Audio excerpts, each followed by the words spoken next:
Hey guys, we're going to continue with Peak. This chapter, family history, is intense and it will have so much importance to the next chapters to come. So if you were to miss this chapter, you would have no clue, nor would you understand why the next things that are going to happen are going to happen. Um, so in the last chapter, obviously, it's getting a little bit more difficult with Captain Shek on the tail of Sanjo to the point that they've arrested Zopa, which is insane because Zopa is this loved person that everyone seeks advice from. So that's super scandalous that Zopa's been arrested by Captain Shek because he's on the hunt for Sanjo. Just frightening, think about it. Sanjo is 14, um, and to have someone from the country's military searching for him, that's a lot. It's a lot to handle. And because what's going to happen? Obviously, he's going to be arrested if he gets caught. Gulu's yak has already eaten all of the hay, so there's no place for him to hide. So it's going to be difficult to try to hide him from Captain Shek. But luckily, they were able to do it, or Zopa was able to kind of take the heat off of him.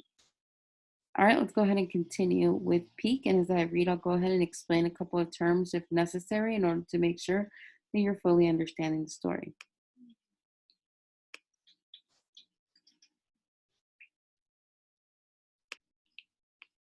Family history. The next day, I expected to see Sanjo at one of the intermediate camps, but he wasn't hiding out in either one. This meant he had figured out a way to get him. They had figured out a way to get him down to the porter camp, or else Captain Shek had gotten his hands on him. Whatever his fate, I didn't have a lot of time to worry about it because our trip down to base camp was a nightmare. Once again, the weather had warmed up, turning some of the glacial rivers into raging torrents. But like it was heartstrings. If we'd had boats and paddles instead of crampons and ice axes, we could have been down to base camp in minutes. By the time we reached the first intermediate camp, about half our party was ready to give up and spend another night high on the mountain. We should push on, Dietrich urged them. We need to get the frostbite taken care of. We can be at base camp in 3 hours. Unfortunately, no one else seemed to share his opinion, including the other Germans on his team, who I think blamed him for their summit failure. They sat on rocks staring at him dully, as if he had lost his mind. But Dietrich was right. We were headed downhill. Even their injuries, it wouldn't take long. Even with their injuries, it wouldn't take long to get to base camp. I knew they were tired and hurting. So was I. But spending another night at a crummy camp this close to base was stupid. The Sherpas appeared to be behind Dietrich 100%. None of them had even sat down to rest. I think Dietrich is right, I said. One of the Germans laughed. Ha! Now we have a child telling us what to do? Some of the others laughed with him. Ouch. I should have kept my mouth shut. I wasn't really in a position to tell them what to do, even if I was right. What's the matter with all of you? Someone behind us shouted. I turned around and was shocked to see Josh, and he wasn't alone. Bad weather coming in tonight, Zopa added. You cannot stay here. Josh was grinning, but I could tell he wasn't feeling well. His eyes were bloodshot, and he looked pale and haggard. He patted Dietrich on the back. Sorry about the trouble up on the mountain. Dietrich looked like he was about ready to cry. I wasn't sure if it was from grief over the dead climbers or relief that Josh and Zopa had shown up to give him a hand. Josh walked over to the sitting climbers. If we leave right now, we should be able to get down before dark. We have a team of doctors waiting to treat you. Hot food, get up. Let's go. No one was laughing at Joshua Wood. I remember what my mother said about there being no one better than Josh when you are at the end of your rope. He was obviously sick, but here he was encouraging climbers who weren't even members of his own expedition. Slowly, one by one, they started getting to their feet. Zopa took the lead with Dietrich. Josh and I followed behind. "How was Camp 4?" he asked tiredly. "Any problems?" It was hard, but not as bad as I thought it would be. My ribs hurt from trying to get enough air. "No worries. Everybody goes through it. Zopa says you're ready for the summit." It was one thing for Zopa to give me some words of encouragement after a hard climb. It was another thing for him to tell Josh that I was ready to summit. I didn't know what to say. At that point, the summit seemed like too big of a subject to tackle. It may be even bad luck to talk about it. I think Josh knew how I felt, maybe better than I did, because he didn't say any more about it. The squirt of paranoia from a few days before seemed to have evaporated. "What happened with Zopa and Captain Shek?" I asked. "A mini revolution." As soon as the porters and Sherpas heard about Zopa's arrest, they all gathered around Shek's headquarters to hold a silent vigil. They were there from when the chopper landed. Shek tried to disperse them, tell them to go away, but they wouldn't budge. He hauled Zopa into the building, hoping to outweight them, but that didn't work. They'd still be there if he hadn't cut Zopa loose. He had no choice but to let him go. And Sanjo?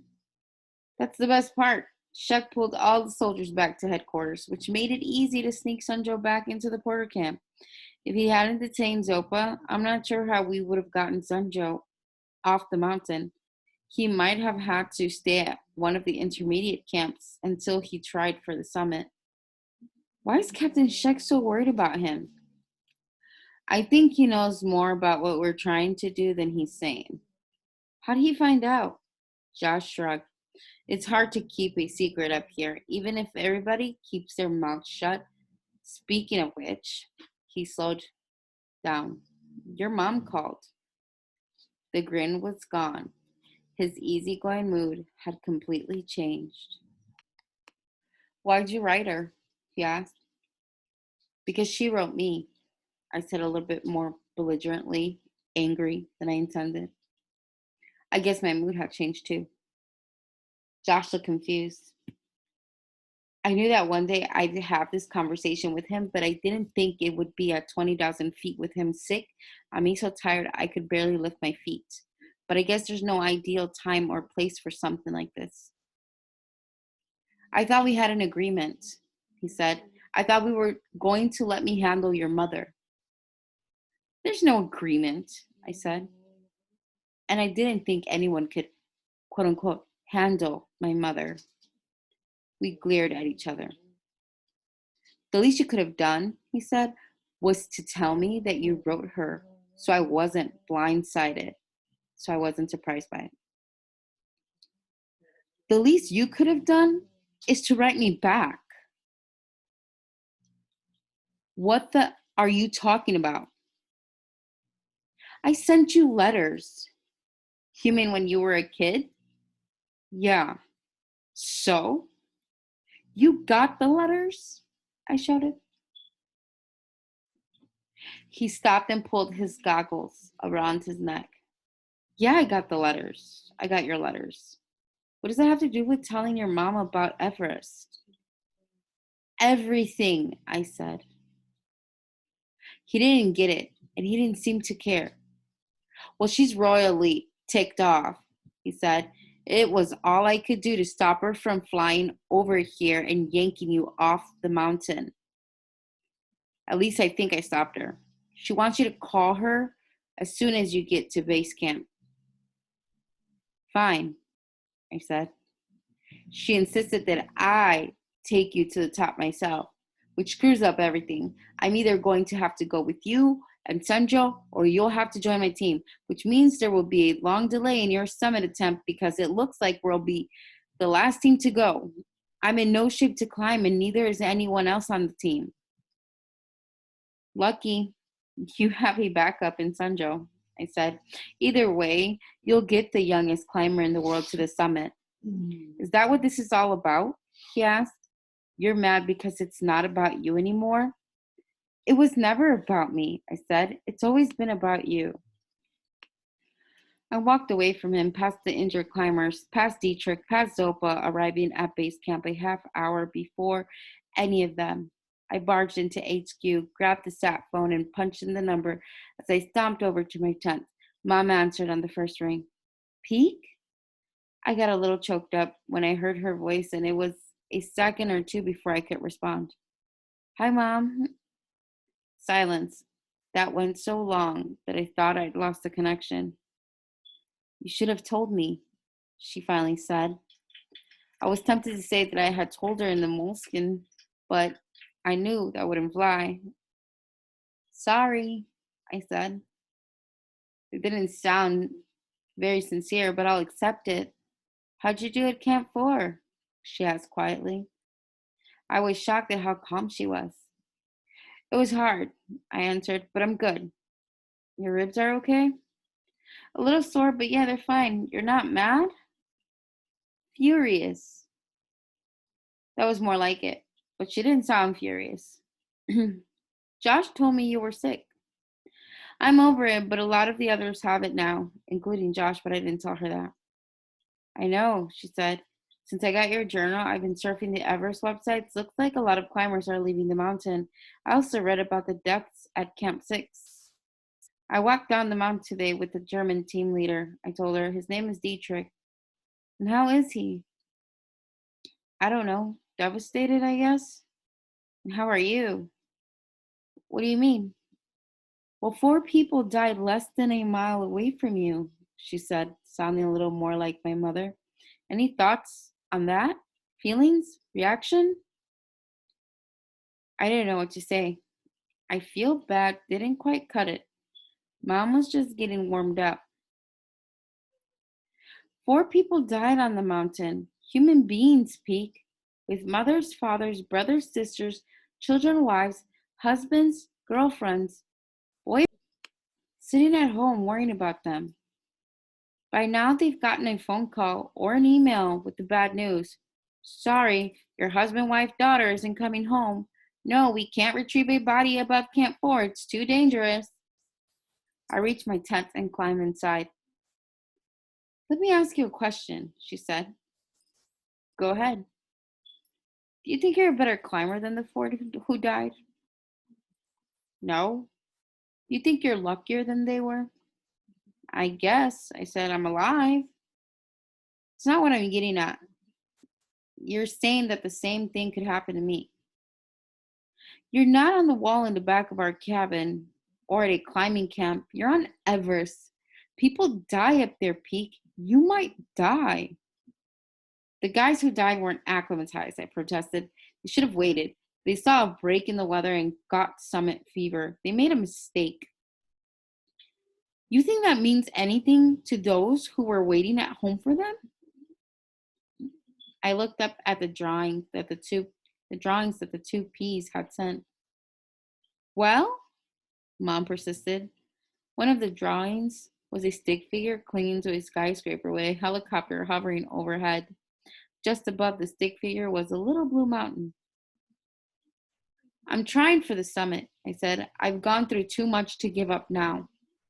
This was followed by a longer silence than the first. I wish you wouldn't do it, Peak, but I'm not surprised by the decision. I know what I would have said to my mother if I were on Everest getting ready for the climb of my life. She rarely talked about her parents. They lived in Nebraska and I had met them only twice. It wasn't much fun either time. They didn't approve of Mom, me, Josh, Rolf, or even the 2Ps. Mom had left home right after high school and never lived there again. I'll be careful, I said. No one climbs a mountain thinking they're not coming back down. How are the 2Ps? I asked. You're changing the subject. Yeah, Mom sighed. Hang on a minute. About 30 seconds later, the sat phone earpiece was filled with a pair of screaming, giggling 6-year-olds. Where are you? When are you coming home? I miss you. No, I miss you. Did you get our letters? Mommy was mad at you. Are you coming home for our birthday? This went on for a while, and I just listened with a big, stupid grin on my face. Until I heard them, I hadn't realized how much I missed them. Mom finally took the phone away from them. Okay, she said. You have to let Peek answer your questions. I'm going to put him on speakerphone. You two are going to sit there quietly. If you make one sound, the phone call's over. I heard a click. I miss you too, I said. I'm on a big mountain called Everest, in a country called Tibet. I have your drawings hanging up in my tent. I'm looking at it right now. I'm not sure if I'm going to be there for our birthday or not. I have to get to the top of the mountain first. Can I ask, Mommy? Patrice asked. Yes, but only one question. Then Paula can ask a question. Then you both need to go back to the kitchen and finish breakfast, or you'll be late for school. But no, Mom cut her off. One question each, then back to breakfast. Do we have a deal? The twins reluctantly agreed. So they hesitated, but they agreed. Did you get our other letter? Patrice asked. The heavy one? Not yet, I said, but I'm sure it's on its way. The mail is very slow where I am. My turn, Paula said. Mommy gave your black diary to Mr. Vincent. I hope he likes it, I said. He's funny, Paula said. Okay, that's it, Mom said. But he didn't ask a question, Paula complained. We had a deal. Both of you go back to the kitchen. There was some grumbling and whining, but the two peas obeyed. What time is it there? A little after 8 in the morning. I hadn't even thought about what time it was. Mom had probably been waiting all night for my call. How's Rolf? He's out of town on a business trip. He'll be back tonight, and he's going to be upset that he missed your call. Mom sighed. Peek, I gave it my best shot to try to talk you out of trying for the summit. But now that the decision has been made, you need to focus on the task. You can't think about me, Paula, Patrice, Rolf, or anyone else. To stay alive, you're going to have to think only about yourself. Do you know why I quit climbing? Yeah, I said. You fell from the wall in back of a... No, she interrupted. I quit because of you. What? With some work, I could have gotten my climbing conditioning back. In fact, the reason I went for that climb the day I fell was because Josh wanted me to get back on the circuit with him. Just before I fell, I was thinking about what would happen if a rattlesnake slithered up to my baby strapped in his car seat down below. If I'd been thinking about the climb, I would have realized the rock I grabbed was loose before I put weight on it. To climb at Josh's level, you have to be completely selfish, Peek. When you were born, I couldn't do that anymore. I have no doubt you have the physical ability to summit Everest or any other mountain you want, but you may not have the ability to not care. For the next few weeks, you have to harden yourself inside. Your guts and heart need to be stone cold. I didn't do a lot of high altitude when I was climbing, but I did enough to know that the thin air messes with your brain. You need to forget everything else and concentrate on the climb. You have enough experience to know when it's over. And when it's over, don't take another step higher. If you do it, it could be over for good. Turn around. There's no shame in it. Live to climb another day. And when you come back down, I hope that good and caring heart of yours thaws. It's the most important muscle you have. I love you, Peek. And with this, she cut the connection. I don't know how long I lay there thinking about what she said, but I can tell you there were plenty of tears. As the blue light through the tent faded to dark, I was still lying there when the flap opened. It was Josh. You have the sat phone? I sat up. Yeah. Sorry, I should have brought it back. I gave it to him. So you talked to your mom? Yes. One thing we need to get straight, he said. Getting Sunjo to the top is not a backup plan. I'm giving him a shot because I owe him and Zopa. What do you mean? 2 years ago, Kitar saved my life.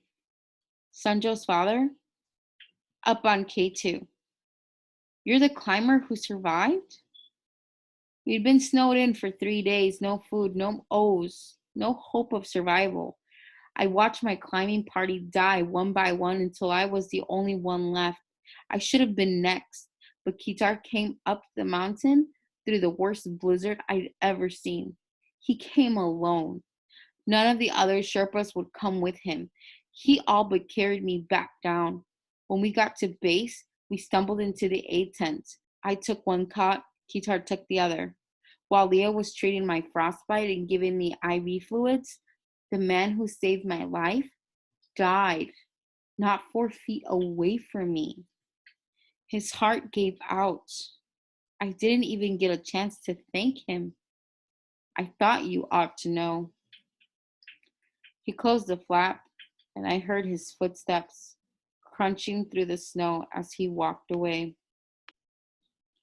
All right, yeah, this chapter was intense. Like, lots going on, right? We got Peek's mom finally has confronted Josh because she got his moleskin.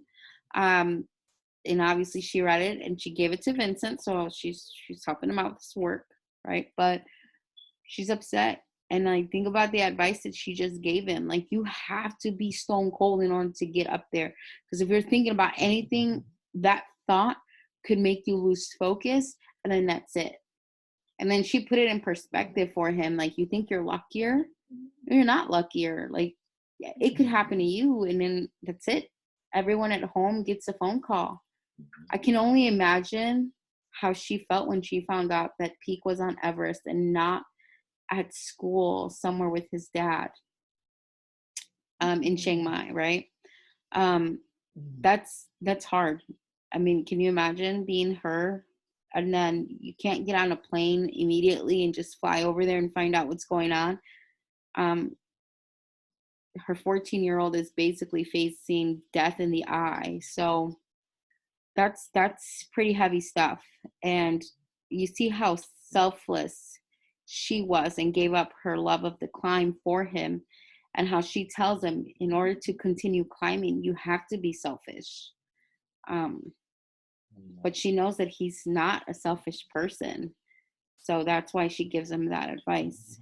And then we find out the reason why Josh is actually backing Zopa and Sunjo, and why maybe he values Zopa in his life too.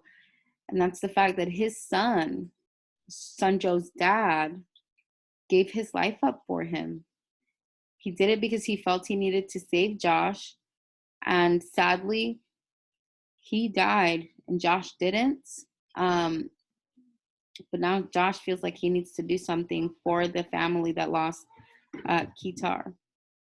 So it's quite a chapter. It's pretty emotional. It's pretty deep. It's intense. So it's a lot to take in.